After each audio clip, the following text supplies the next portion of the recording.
My name is Perry Brass. I'm originally from Savannah, Georgia.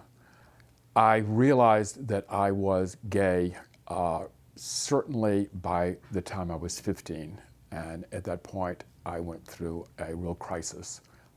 And like a lot of gay boys, I tried to kill myself.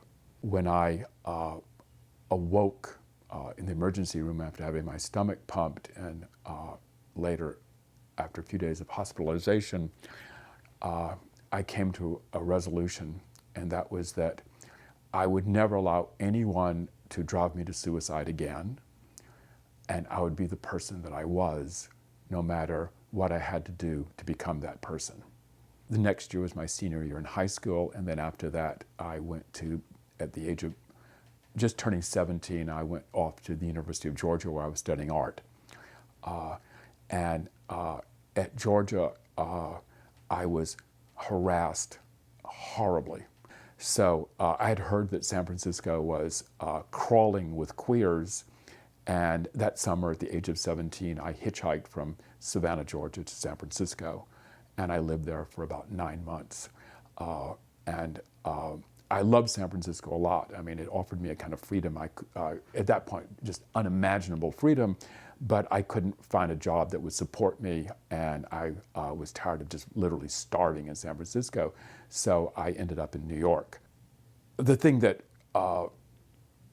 was difficult for me living in New York was simply that at that time, New York was so abrasively difficult for gay men. I mean, we had entrapment, you had the mafia control of the bars, you had police harassment. In fact, a lot of gay men in New York didn't even go to bars. There was a lot of street cruising. You would go to places like Reese Park, which is a gay beach. And a lot of men were scared of bars. But I had been used to going to bars, so I went to bars, and like I said, I'd been sneaking into gay bars since I was 17. And basically a month after I arrived in the city, and I was barely 19, I was actually involved in a bar raid. And it was in a bar in Midtown Manhattan that was a fairly swanky bar. I was in the back room with a guy I met whom I actually knew. And we were told basically to freeze because the cops were in the front room where the bar itself was, and there was a raid going on. Luckily, I found a back entrance to the bar, and I was with this guy that I knew, and we ended up in an alley in Midtown. There are these alleys between buildings, and it was pouring rain, and we were able to get out onto the street. It was very scary to me. I mean, I was 19 years old. I had literally no money. I had a piddly job as a messenger in an art studio at that point. And the idea of being involved in a police action like that was terrifying to me.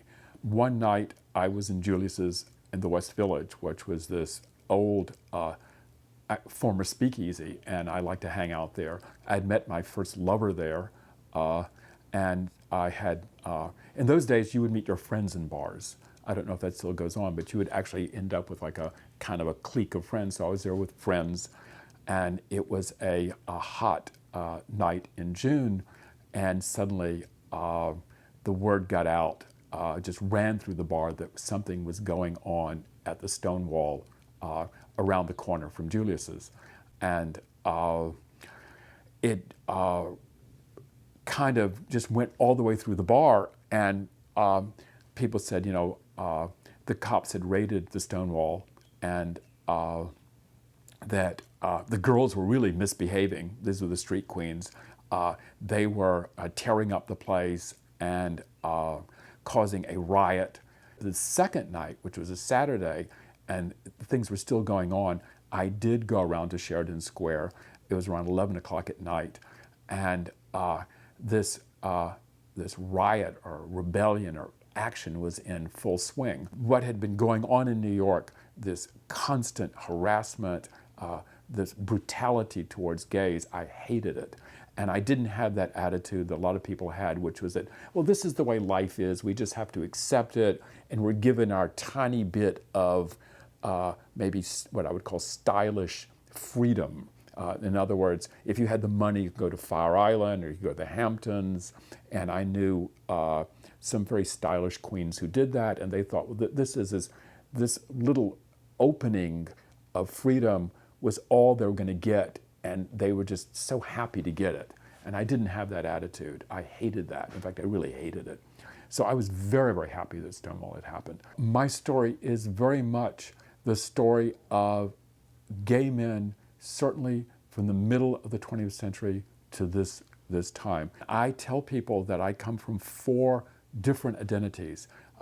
That is being Southern, Jewish, growing up impoverished, which I really did, and gay. And the most primary identity I have is that of a gay man. We have only scratched the surface. I don't believe that we are at the end of the story at all. We are at 20% of the story. I really believe that. I'd like to read just one sentence from my latest book, The Manly Pursuit of Desire and Love. An interesting phenomenon is the closeness of gay men to stories, perhaps because for so long most of us could not tell our own story out loud. And that's what I've been doing I'm from Driftwood.